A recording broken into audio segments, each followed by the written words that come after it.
Vamos a iniciar entonces en oración.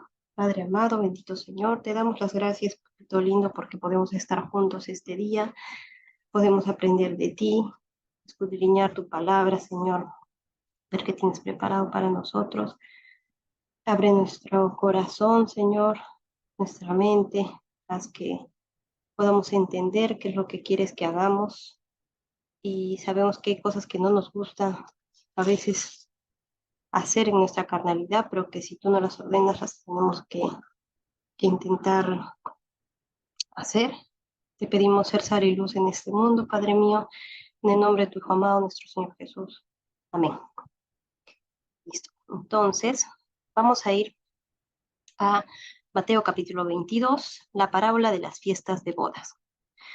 Respondiendo Jesús, les volvió a hablar en parábolas diciendo, el reino de los cielos es semejante a un rey que hizo fiesta de bodas a su hijo y envió a sus siervos a llamar a los convidados a las bodas.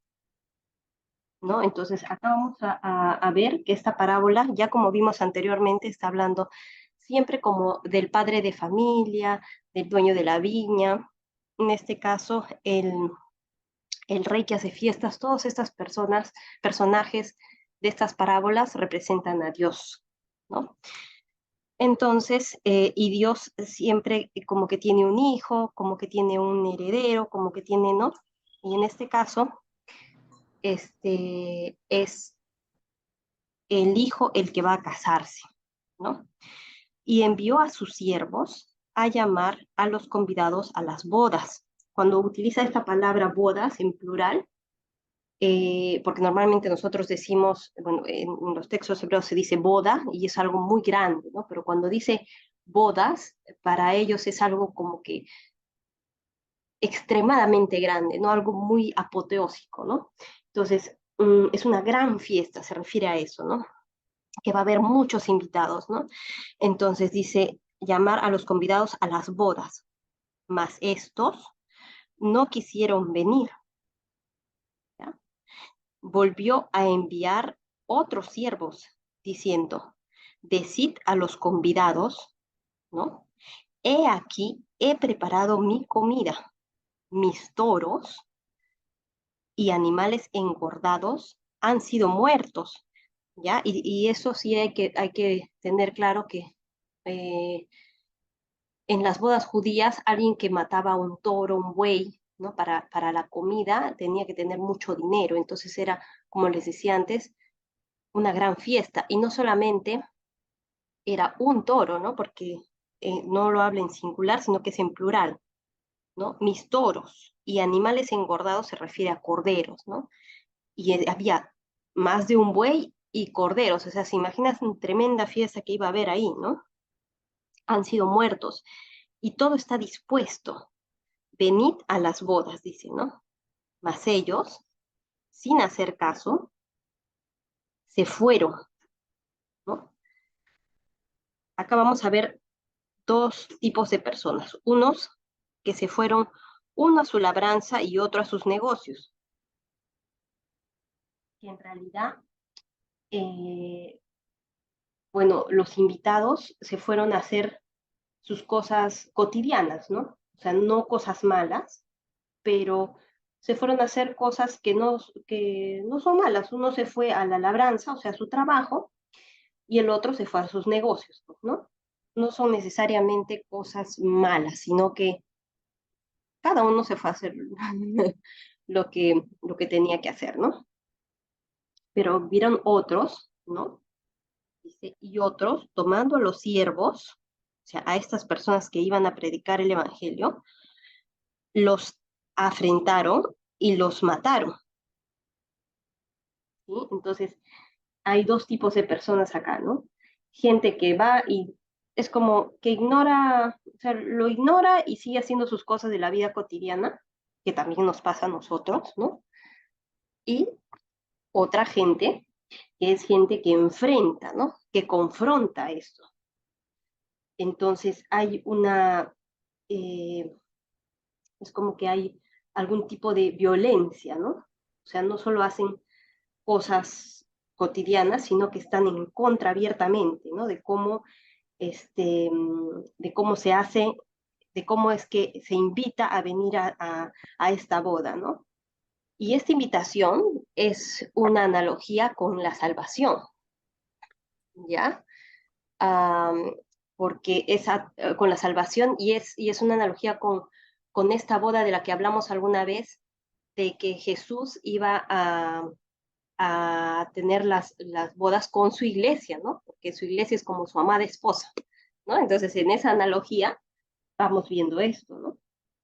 ¿No? Y dice, versículo eh, 6, y otros, tomando a los siervos, los afrentaron y los mataron, ¿ya? Al oírlo, el rey se enojó y enviando sus ejércitos, destruyó a aquellos homicidas y quemó su ciudad, ¿sí? O sea, él, eh, su enojo fue contra los que, de repente no tanto contra los que no tomaron como que interés, sino más con los que abiertamente fueron en contra de la invitación, ¿no? Y podemos ver en este caso, porque estamos hablando de este caso, es que los fariseos, los saduceos y todas estas personas, sacerdotes, ¿no? Están haciendo eso, ¿no? Abiertamente están enfrentando a Jesús, ¿no? Y, y ya sabemos que los primeros invitados, ¿no? Siempre fueron los judíos, ¿no? Entonces, esos primeros invitados son ellos. Él les está diciendo eso, ¿no? En una parábola, obviamente. Y les está contando que el rey se ha enojado mucho y que los va a destruir, ¿no? Esto, eh, esta maldad, ¿no? Que ellos están haciendo. Destruyó a aquellos homicidas y quemó su ciudad. Entonces dijo a sus siervos, las bodas, a la verdad, están preparadas, mas los que fueron convidados no eran dignos, ¿no? Id pues a las salidas de los caminos y llamad a las bodas a cuantos halléis. ¿Y quiénes son estos?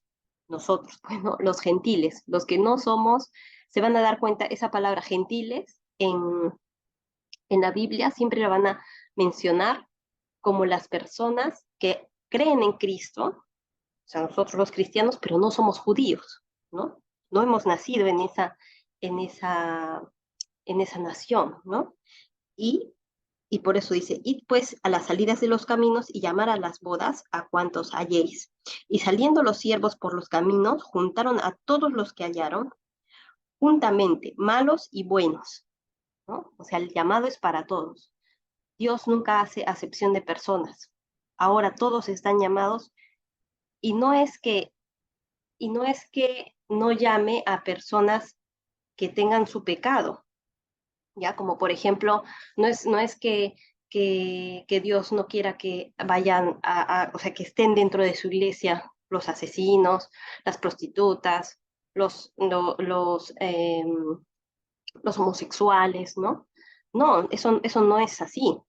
Lo que Él quiere es llamar a todos, sin importar lo que hayan hecho, ¿no? Y cualquier persona que sienta que no se lo merece, eh, realmente es potestad de Dios, como vimos anteriormente, que Él quiere darnos ese regalo, ¿no?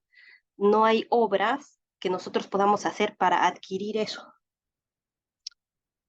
Y bueno, pues versículo 10, y saliendo los siervos por los caminos, juntaron a todos los que hallaron, juntamente malos y buenos, y las bodas fueron llenas de convidados, ¿sí? Pero ¿qué pasa? Miren aquí, versículo 11. Y entró el rey para ver a los convidados y vio allí a un hombre que no estaba vestido de boda. ¿Ya? Entonces, ¿por qué no estaba vestido de boda? ¿Qué quiere decir eso?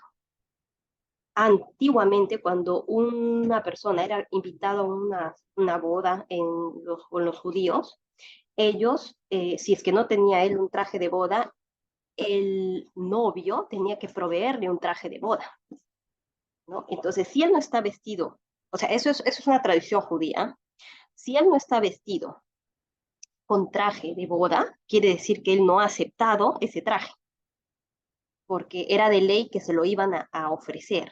Entonces, él ya está en la boda y no tiene el traje. ¿Eso qué quiere decir, no? Que, que él está ahí, pero bajo sus condiciones, ¿ya? Y me refiero a esto porque muchas veces el vestido, la vestimenta, en la Biblia representa a las acciones que uno hace, a las obras que uno hace. No quiere decir que no está invitado, quiere decir que él no ha querido ponerse el traje que le ofrecía el novio, ¿no? En este caso Jesús, ¿no? Y entonces, ¿qué pasa? Si esta persona no está vestida, quiere decir que no aceptó las condiciones de llevar el traje que le ofrece Cristo. ¿Cómo es ese traje? Es un traje con buenas obras, ¿no es cierto? Unas obras, ¿por qué? Porque dice que, que el que es salvo, el que es cristiano, el que es mi hermano, dice, las obras de mi padre hace. Entonces, todos deben tener el mismo traje, ¿no? Ese traje de bodas. Así tú no hayas ingresado con un buen traje. ¿Por qué? Porque tú has podido ser un asesino, un alcohólico, un drogadicto, lo que sea. Y ese es tu traje cuando entras a esta boda. Y Jesús te va a dar un nuevo traje, un traje bajo sus condiciones, en las que te pide hacer las buenas obras, ¿no? Las obras de su Padre. Y hay gente, y hay gente, y estoy segura que en algún momento nos ha pasado, como a mí, que yo he podido estar ahí y no he querido tomar el traje porque me costó mucho, ¿no? Porque me costó mucho tomar ese traje, porque ese traje, de alguna forma, hace que tú eh, tengas que sacrificar o darlo todo por Cristo, ¿no? Espérame un momentito, por favor.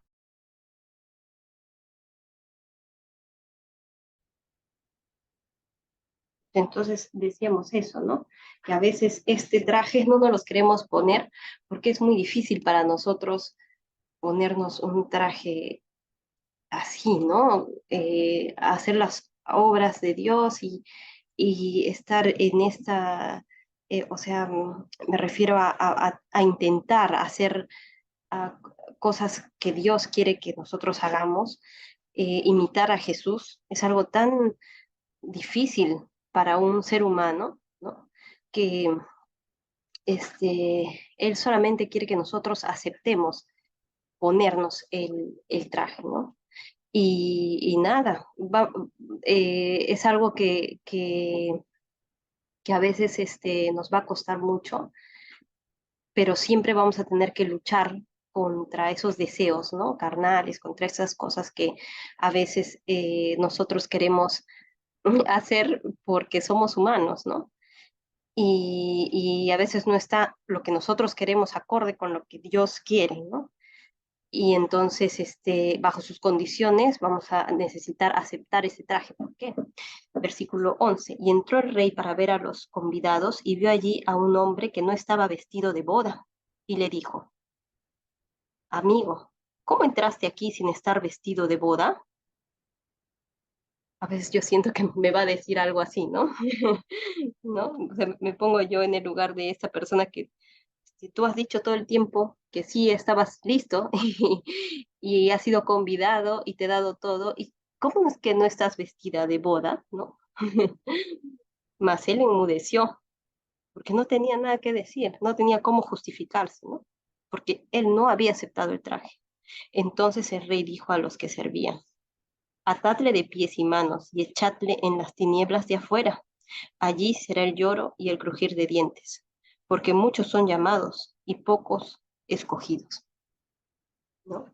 Entonces, ahí podemos entender que Dios es amor, que es bueno, Él nos ha dado todo, ha hecho una gran fiesta y nos da el traje, y solo tenemos que aceptar el traje, ¿no? Y aún así somos reacios, y, y, pero Dios no es alguien que no sea justo, y en su justicia nos toca eso, salir de la fiesta, no podemos estar ahí. ¿sí? Entonces él les está hablando eso a los fariseos, ¿no? Ustedes se imaginan la cara de los fariseos, estarían muertos de cólera con el capítulo anterior que vimos que también les dijo sus cosas, ¿no? Y entonces se fueron los fariseos y consultaron cómo sorprenderle en alguna palabra. ¿Consultaron con quién? Con, con otros, de repente con el Sanedrín, con otros judíos, ¿no? Para ver cómo podían hacer para hacerlo caer, ¿no? Y poder meterlo a la cárcel o algo. Y le enviaron los discípulos de ellos con los herodianos, ¿no? ¿Quiénes son los herodianos? Los herodianos son los de la casta de Herodes, pues, ¿no? Ellos son, o sea, Herodes es el rey de Judea, ¿cierto? Entonces, eh, pero el rey de Judea está al servicio de los romanos, ¿sí? Entonces, uh, es como que les están preguntando cómo políticamente podrían atraparlo, ¿no? Entonces van y le dicen, miren, maestro, sabemos que eres amante de la verdad y que enseñas con verdad el camino de Dios y que no te cuidas de nadie porque no miras la apariencia de los hombres, ¿no? Entonces ellos ya le están diciendo cómo es, pero realmente ellos no creían eso, ¿no? Eran palabras que estaban hablando solamente para adularlo, ¿no? Para intentar que él diga o se equivoque en algo, ¿no? Dinos pues, ¿qué te parece? ¿Es lícito dar tributo a César o no? Entonces, esa es una pregunta política muy fuerte. ¿Por qué? Porque de alguna manera el hecho de que él dijera que no se debía dar tributo al César, lo metían a la cárcel, porque los romanos eran muy libres en decir, tú puedes adorar a cualquier dios, haz lo que te dé la gana, solamente tienes que aportar tus tributos. Y ya. Entonces, los romanos eran así, ¿no? Entonces, si Jesús decía que no, era algo muy grave y lo podrían aprender. Si decía que sí, entonces los judíos se iban a enojar, ¿no?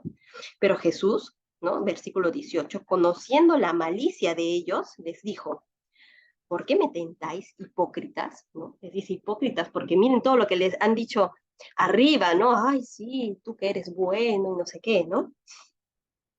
Y ya él puede ver sus corazones, ¿no? ¿Por qué me tentáis, hipócritas? Mostradme la moneda del tributo, dice. Y ellos le presentaron un denario, que lo vimos la vez pasada, ¿no? Que les mandé un cuadrito de cómo es el denario, es el pago de un jornal, de un día completo. Entonces les dijo, ¿de quién es esta imagen y la inscripción? Le dijeron, de César. Y entonces Jesús les dijo, dad pues a César lo que es de César y a Dios lo que es de Dios. Oyendo esto, se maravillaron y dejándole se fueron. ¿No? Entonces, ustedes pueden ver ahí la sabiduría de Dios, ¿no? De qué increíble, ¿no? Su capacidad de poder salir de este dilema, ¿no? Porque, claro, es Dios, ¿no? Versículo 23. Aquel día vinieron a él los saduceos, miren, ya han ido los herodianos. A los fariseos también ya les cayó su chiquita, como decimos nosotros en Perú, ¿no? Y de ahí vienen los saduceos, que también les mandé un cuadrito la vez pasada con qué cosa pensaban los saduceos, que también es un grupo judío que tienen otro tipo de creencias, ¿no? Cosas parecidas, pero hay cosas que ellos no creen, como en la resurrección, por ejemplo.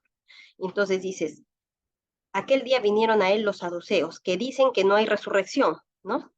Y le preguntaron, diciendo, maestro, miren esta pregunta, Moisés dijo, si alguno muriere sin hijos, su hermano se casará con su mujer y levantará descendencia a su hermano. ¿Sí? Eso es verdad. Está en Deuteronomio, así como vimos las otras leyes. Ahorita no encuentro, no he anotado el pasaje, pero bueno, pues se los mando después. Pero sí es verdad que Moisés, una de esas leyes era así, ¿no? Que si tu hermano moría, se casaba con su mujer y si no tenía descendencia, para que pudiera tener sus hijos con la mujer de su hermano, eso sí ellos podrían hacerlo, ¿no? Y entonces ellos le hacen esta pregunta que es un ejemplo prácticamente imposible, ¿no? O sea, imposible en la vida real, pero de cierta forma es como burlarse, ¿no? De la creencia de ellos. Miren, presten atención. Hubo pues entre nosotros 7 hermanos. El primero se casó y murió, y no teniendo descendencia dejó su mujer a su hermano. De la misma manera, también el segundo, y el tercero, hasta el séptimo. Y después de todos murió también la mujer. En la resurrección, pues, ¿de cuál de los 7 será ella mujer, ya que todos la tuvieron? ¿Ven? Entonces, se están burlando. No es una pregunta que realmente ellos están buscando hacer por interés, sino para hacerlo, eh, decir algo que no sea consecuente, ¿no? Entonces, versículo 29, respondiendo Jesús les dijo, erráis, ¿no? Están equivocados. Lo que están diciendo no es verdad. Ignorando las escrituras y el poder de Dios. ¿Por qué? Porque no creían en la resurrección, ¿no? Porque el poder de Dios puede hacer resucitar a los muertos, ¿no? Porque en la resurrección ni se casarán ni se darán en casamiento, sino serán como los ángeles de Dios en el cielo. Como los ángeles, no dice que vamos a ser ángeles, porque a veces algunas personas toman esto como para decir que cuando te mueres te salen tus alitas y ya eres un ángel. No, nosotros somos criaturas diferentes a los ángeles. Hemos sido creados de forma distinta, tenemos cosas diferentes, ¿ya?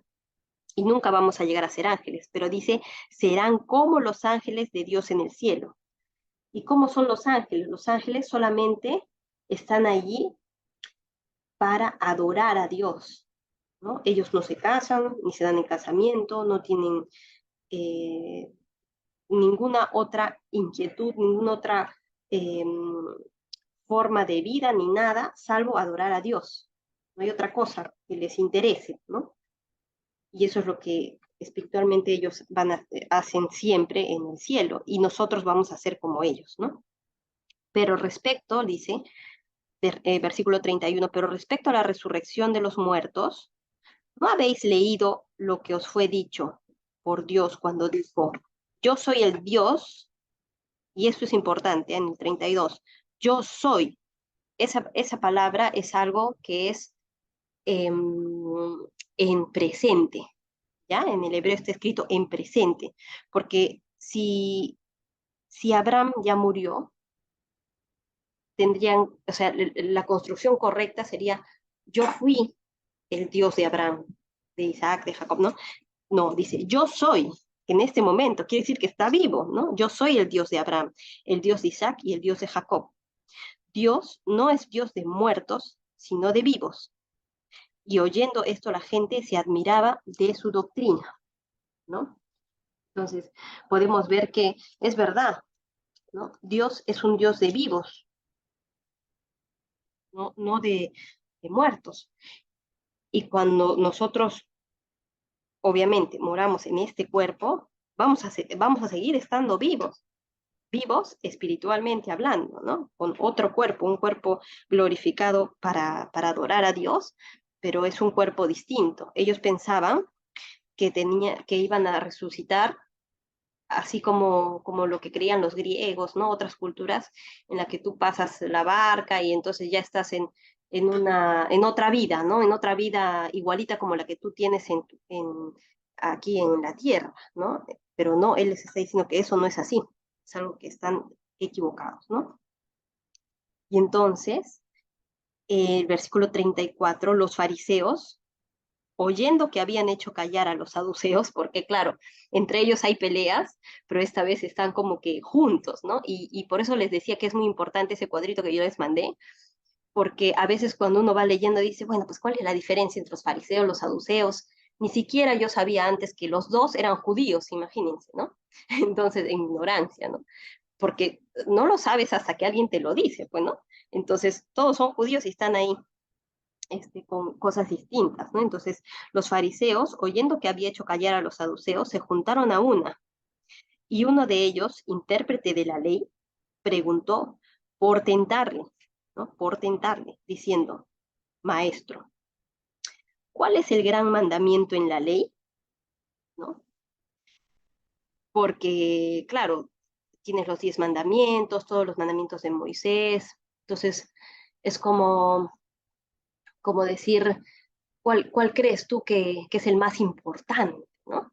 Y eso es una pregunta muy difícil para un judío, ¿no? Porque ellos prácticamente tienen muchas reglas, ¿no? Y entonces el Señor, ¿qué les dice? Jesús le dijo, amarás al Señor tu Dios, y eso va para todos nosotros, ¿no?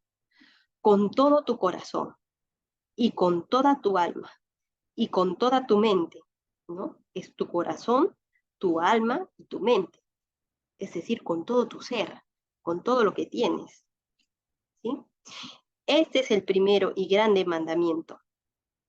Y el segundo es semejante. Amarás a tu prójimo como a ti mismo. De estos dos mandamientos depende toda la ley y los profetas. O sea, qué capacidad de síntesis, ¿no? De Jesús. O sea, esto es algo, para mí es algo increíble, ¿no? ¿Cómo ha podido todo ponerlo así o sea, es infalible, ¿no? Y se van a dar cuenta que el Señor siempre nos quiere completo. Nunca te pide el 90% de ti, siempre te va a pedir el 100%, ¿no? Y alguno me dirá, bueno, pues dice, amarás a tu prójimo como a ti mismo, pero hay gente que no se quiere, hay gente que prefiere estar muerta, o que de repente está en depresión, que de repente no se quiere a sí mismo, pues, ¿no? ¿Cómo va a amar a las demás personas? Por eso es que dice que primero es el, el primer mandamiento es amarás al Señor tu Dios. ¿Por qué?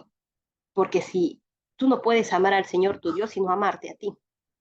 Porque ¿quién es la mayor creación de esta tierra? De Dios.